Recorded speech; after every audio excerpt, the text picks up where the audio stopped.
Echo Lima 87. This is 100 watts and a wire. Well, hello and welcome to 100 Watts and a Wire. It's Christian. My call sign is Kilo Zero Sierra Tango Hotel, and hopefully you are staying cool. It's been hot as a mother all over the place. This is episode 413. 413. Want to catch you up on some of the things going on this week in amateur radio in my life, specifically, and behind me you'll hear the one of the area ARES teams, the Amateur Radio Emergency System for Manatee County, which is adjacent to Sarasota. I'm part of the Sarasota ARES team, SRQ ARES. And today there's a drill for the Manatee County ARES team. And I'm listening to that on 2 meters as they do their logistics and make contacts, and then they will debrief. Now, I haven't met anyone over there yet. However, there has been, I can say, a respectful push since I have joined the Sarasota ARES team. Sometimes I say Syracuse, sometimes I say Saratoga. I really always mean Sarasota.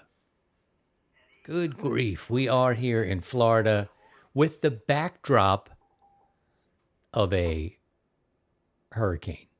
We're in a hurricane zone. And so I joined the local ARES team. To me, went to a meeting on Monday.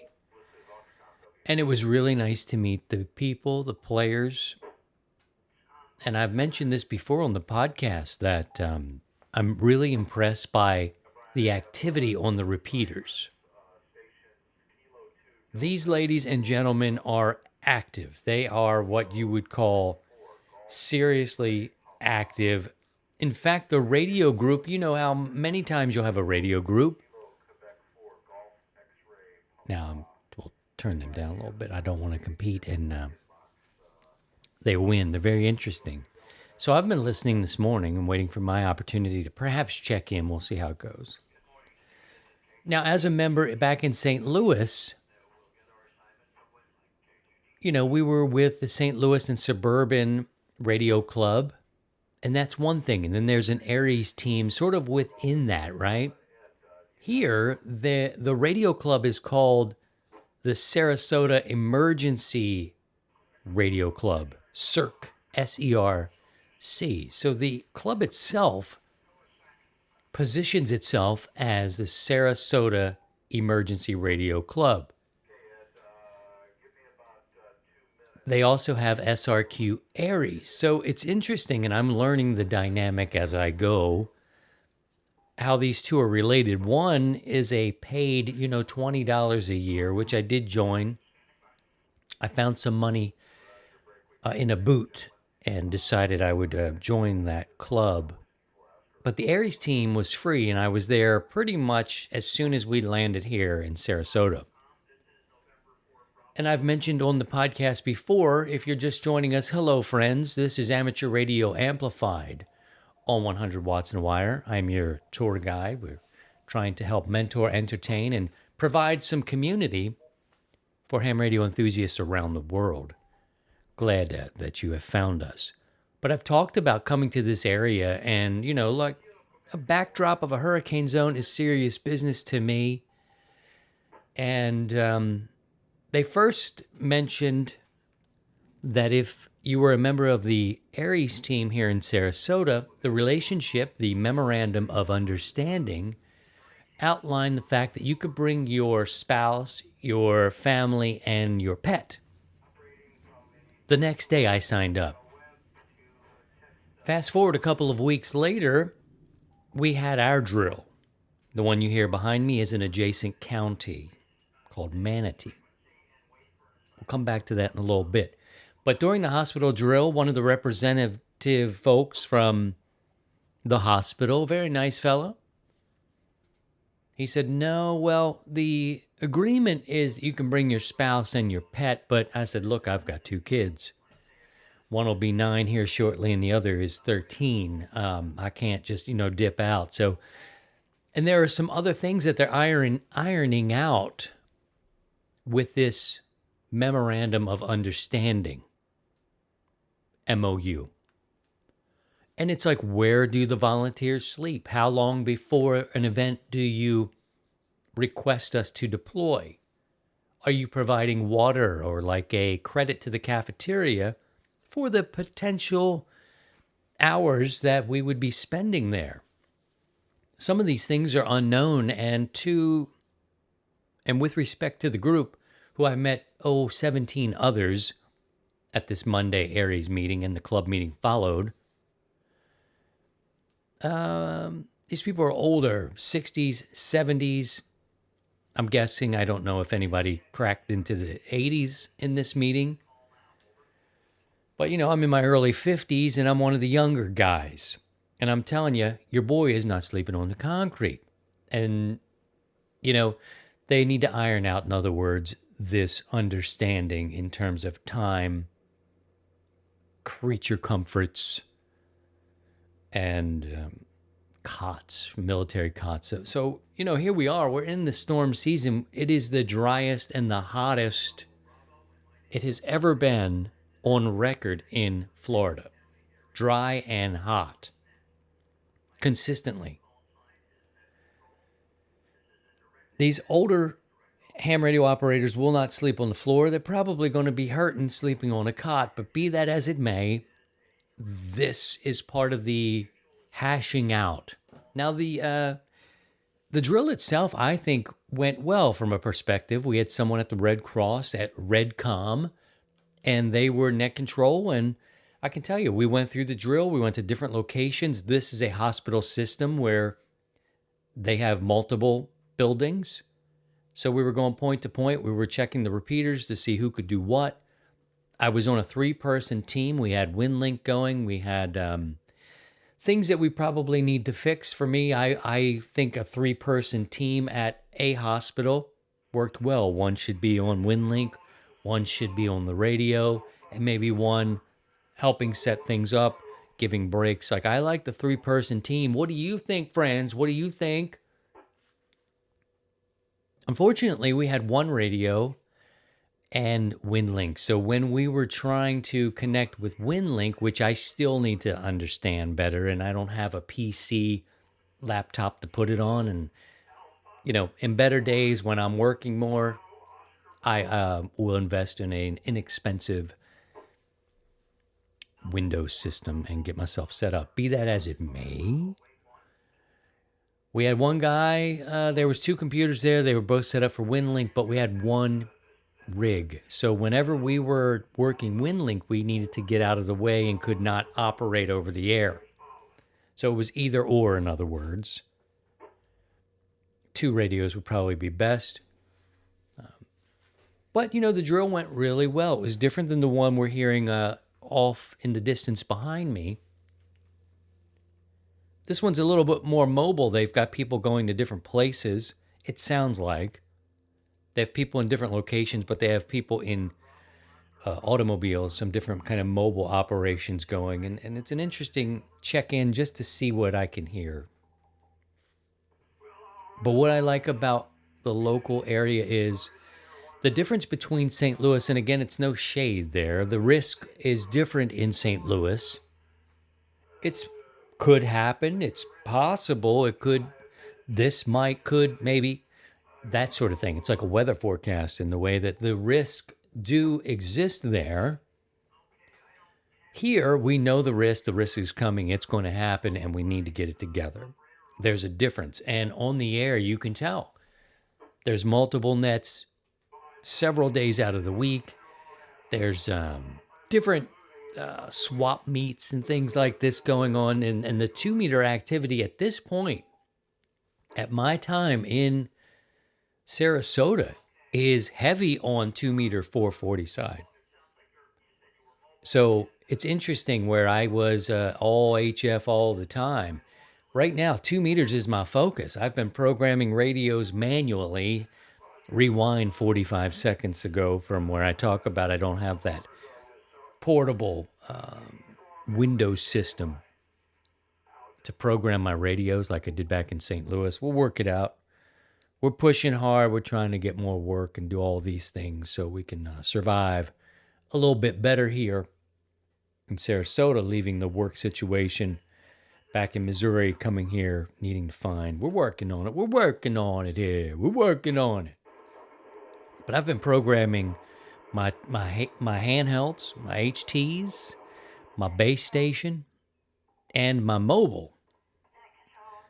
I put in about 40 channels, different things in the memory. And then the day after we met in the meeting, another comprehensive list came out with probably 80. I was like, oh, if I had just had that. Anyway, that software would have made it a lot easier, right? You still have to import it, but you kind of input the information once, and then you just kind of do it to each radio. You know what I'm talking about. I had to do it manually, which was a good practice. It was a good practice for me because I got to be a little more intimate with my HT. My original HT's probably 13, 12 years old. The newer one, the ICOM, is slightly different than that.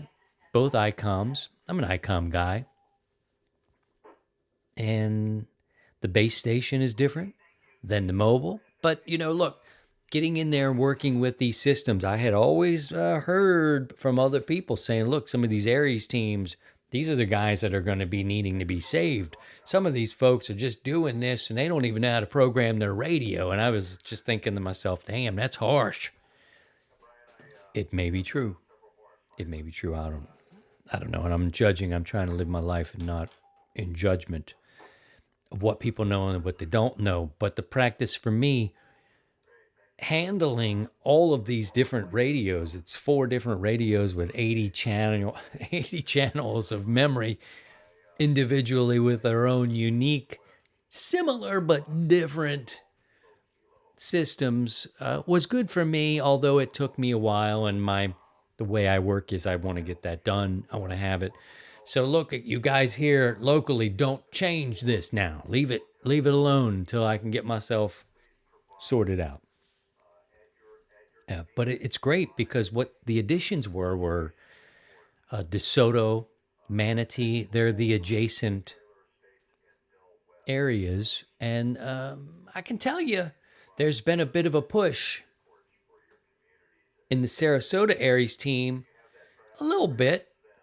Just one other ham that I've been friendly with. He was on the team with me as we were serving the drill at the hospital. It was basically like this. See, child, look, you should also join the Manatee ARES team. And I'm like, oh, brother, look, man, look, I appreciate what you're saying. And the whole idea, he wasn't pushy at all. He's like, the storms don't know boundaries. We kind of communicate together. And I was like, so wait a minute, how would this work? Because I want a home team, you know what I mean? I want to be on the home team. I feel like if I joined the second ARES team, then maybe my work is getting, I don't know, split, or I'm choosing one or the other, something I won't be able to make all the meetings over here and there. I was kind of being practical about it. And this fellow said, look, there's no boundaries during the storm. If we had a large pool of people that we could call during the storm, more is better, more operators, more people who are capable of doing things. They do their own thing. We do our own thing. I live here, you live there, but I'm a member of both. And it all makes sense to me now. I get that, but I still feel like, I kind of want a home team. I don't want to be spread too thin. And right now I am pumping the brakes and saying, look, I'm on this team right now. I will consider the other one. And I kind of get what you're saying about that. I do understand that there's no boundaries in the storm, and having a larger pool of operators who are licensed, who have their certificates, certifications with FEMA, that sort of thing, and who are able to be deployed, I understand. I don't think they're sharing resources. I can't run to Manatee and pull a radio, but I don't know, man. So I said, look, my current situation is family first. I need to be more employed. And until I can get that sorted out, I don't want to push anymore. I'm good where I am here. So, but that's what's going on. And behind me is that very club where this gentleman is suggesting and recommending that I join, just as another tool in their kit as they cross ARES boundaries. And here in Florida, if you picture Florida in your mind, you can see that it's a big state, but it's kind of north to south. There's some east to west there, but it's mostly north to south. So the county above me and below me, it makes sense. It makes sense to me, but I'm holding at this point. I want to let you know that if you find value in 100 Watts in a Wire, you can support the content and the community you enjoy by visiting buymeacoffee.com/RadioCore. Now, RadioCore is my studio. My studio is producing this podcast, Hour 73. I'll work with partners where it makes sense and help elevate others I can teach. RadioCore is my studio. You can visit them at radiocore.com. But RadioCore is producing this very podcast. So at buymeacoffee.com, do a search for RadioCore if you find value in this content and programming and this community. Consider becoming a member there. Also, if you're looking for a power solution, check out Bioenno Power. They offer the best lithium phosphate batteries for your ham radios. You'll find them online at bioennopower.com. That's BIOENNO power.com. Power. And thank you to our members who have joined. There is a membership benefit. You're going to get content before it goes out, special features. I'm running all of the video YouTube stuff through my own personal site. Look up Christian Kudnick, subscribe, click the bell. I will put features and highlights of my podcasting work, things that are going on in my life and projects there. Only a couple of people. The funny thing about this, as I switch gears just slightly to talk about YouTube, is only a couple people even noticed. Maybe people noticed, they didn't care, and it's okay. Nobody called whining. Someone said we lost a resource there, and that's true. Also, a tremendous amount of energy was put into feeding the 100 Watts in a Wire YouTube channel, and quite frankly, it is not paying off. It's not paying me back. It is a resource, but, I have all the content. I keep all the content for everything I produce. I have my own archive. Simply put, YouTube, it was taking more than it was giving to me. I was not making a living from it. I know other people are. Good on you. Good on you. I'm happy for you. That's fine. You go do you. The reality is that 100 Watts in a Wire started as a podcast back in 2015, and the people who found it then are the people who are with me now. Nearly 10 years after the fact, 413 episodes deep, people listen here. So the audio version is what we were. YouTube has become a distraction. But that said, Christian Kudnick, me as a producer, I will share my work, live streams, 100 Watts in a Wire, Hour 73, anything else, commentary on music. It's just something I will put it there when it's convenient for me. Subscribe to the podcast. And if you find value in the community, join us on Discord, join us on Facebook, and think about becoming a member. One level membership, right? You get access to any of the material that is produced. You can have it early. I'll send it to you early before I post it anywhere, like a special video, that kind of thing. But also you get to become basically a sustaining member of this programming. And in return, you can get discounts from participating businesses in the membership program. What's that you say, sea child, huh? Well, if you become a member, I know who the members are, and say you want to buy something from MFJ, Ni4L antennas, Bioenno Power, radio waves. Well, I have a relationship with those companies. And because you're a member, you have a product, I will introduce you to them as a member, saying they would like to purchase this product and use their member discount. And because of this relationship, you will receive the discount that they offer to you on that. More money in your pocket, the show gets support, and the business may earn your trust.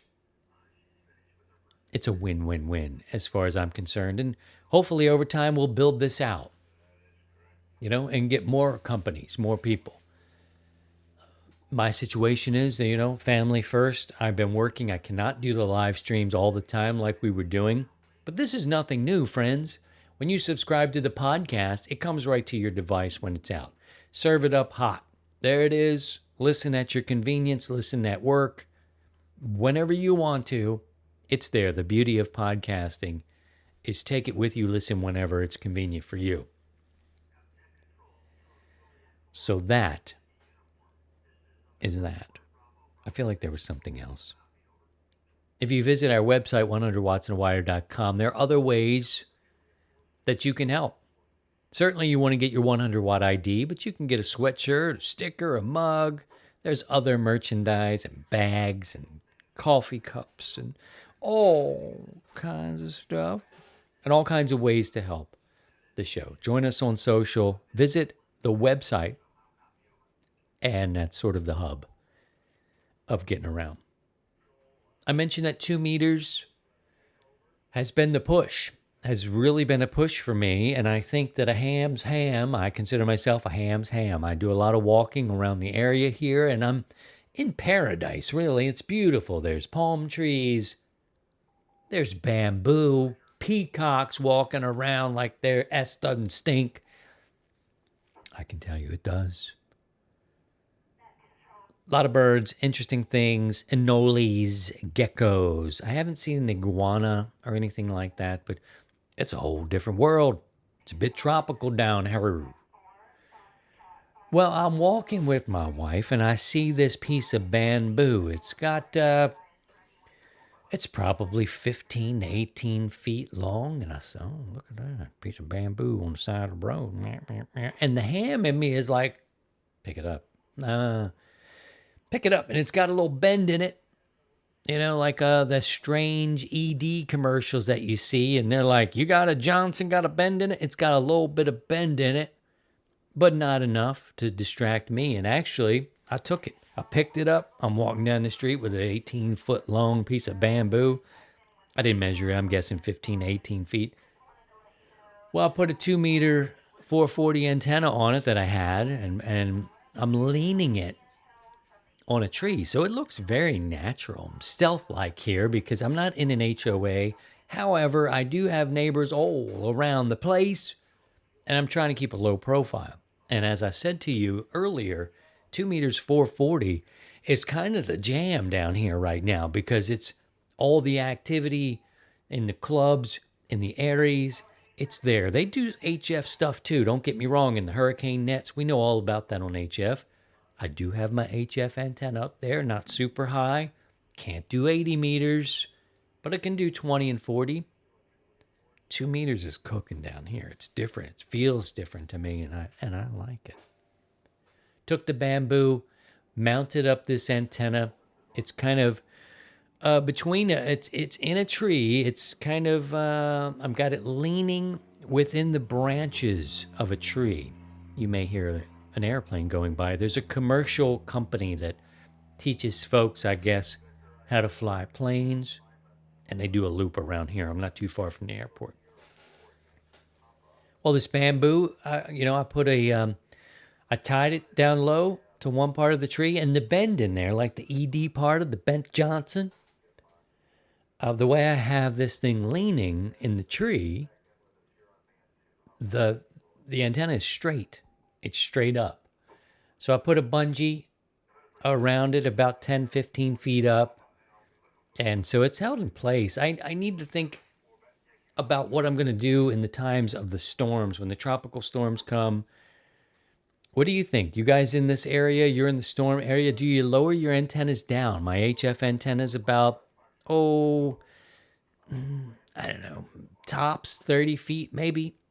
Should I bring it down? What do you think? The winds and the rain and the storms, it's going to be intense. Should I just bring all that stuff down during the storm, and then when things clear and we get the all clear to go, put them back up? I don't know how much communication is going during the storm. I'm kind of inclined to keep that 2-meter one up there. I think the wind will probably snap the bamboo, but who knows?